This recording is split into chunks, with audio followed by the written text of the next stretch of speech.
Magandang hapon po sa inyong lahat at gusto ko muna pong pasalamatan ang unang-una ating Panginoon dahil sa paggabay niya sa amin na nakarating kami dito at successful na nakapag-file ng aming COC.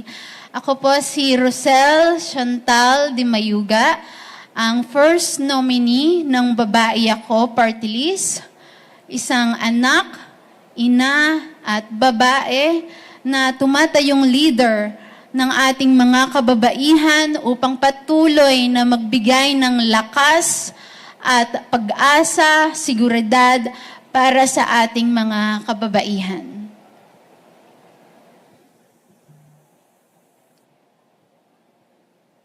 Ma'am, go ahead. May 1 minute pa po kayo.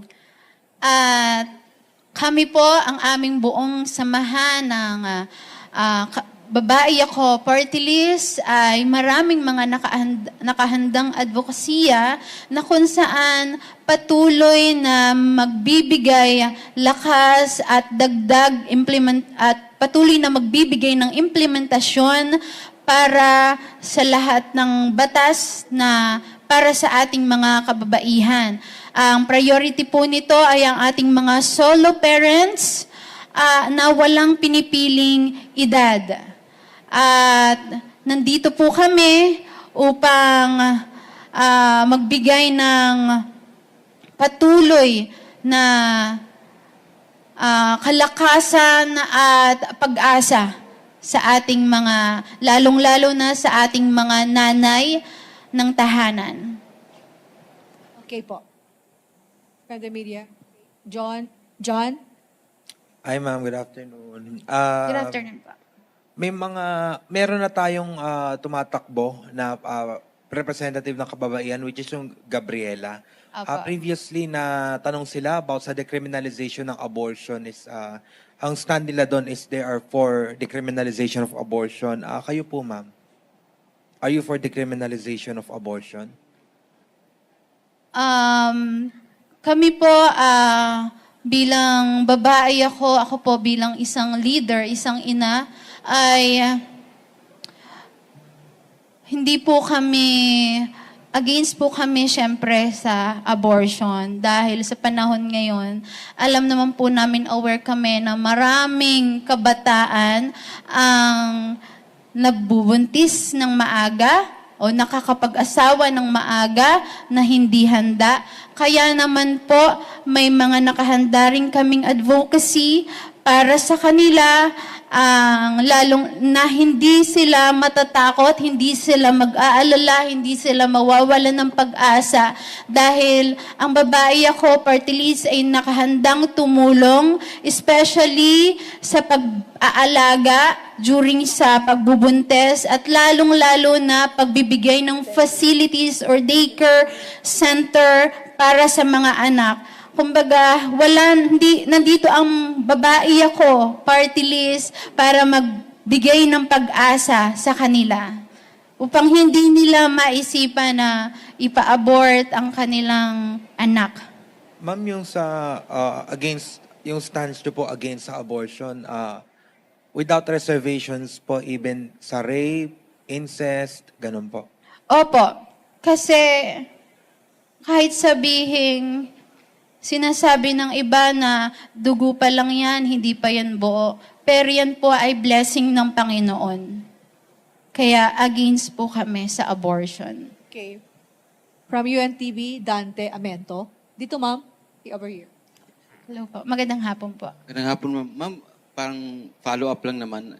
Yung position nyo against kayo abortion, how about po yung divorce? Sa divorce po, syempre po, tayo po ay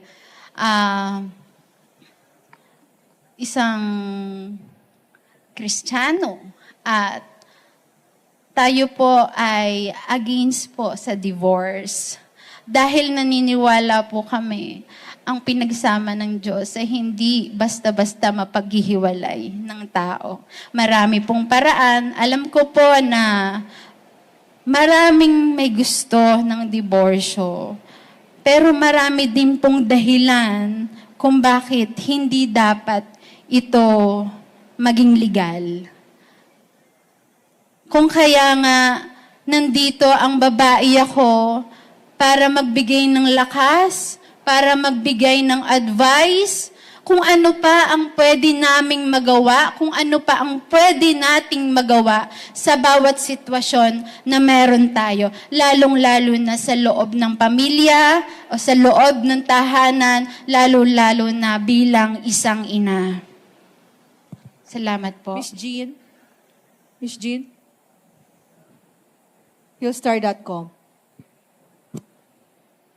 Hi, you said that you're anti-divorce. So does this apply to situations of domestic abuse? Yes, anti-divorce po kami.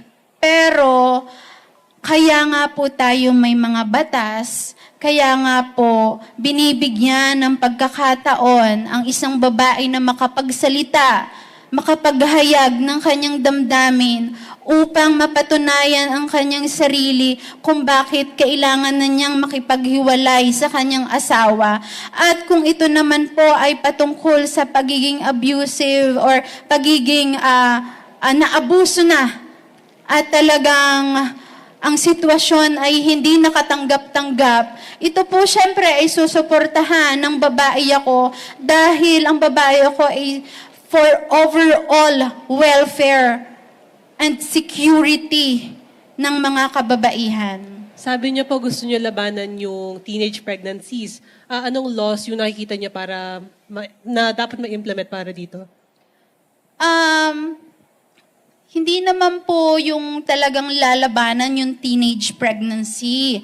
Dahil hindi po natin maiiwasan sa totoo lang na ang mga kabataan, lalo na kapag nasa saktong edad, ay gagawa ng mga bagay na hindi pa nararapat. Pero, nandito ang babae ako para magbigay sa kanila ng kaalaman habang maaga pa kung gaano ito kaimportante at kahalaga na dapat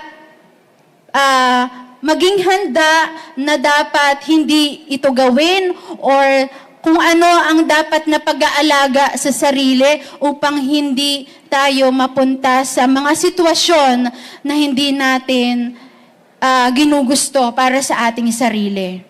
Nandito po kami para tulungan sila na maging knowledgeable pa para hindi nila gawin yung mga bagay na hindi pa dapat gawin ng isang kabataan, ng mga kabataan. One last question po from Michael Rogas. Radyo Pilipinas. Hi, ma'am.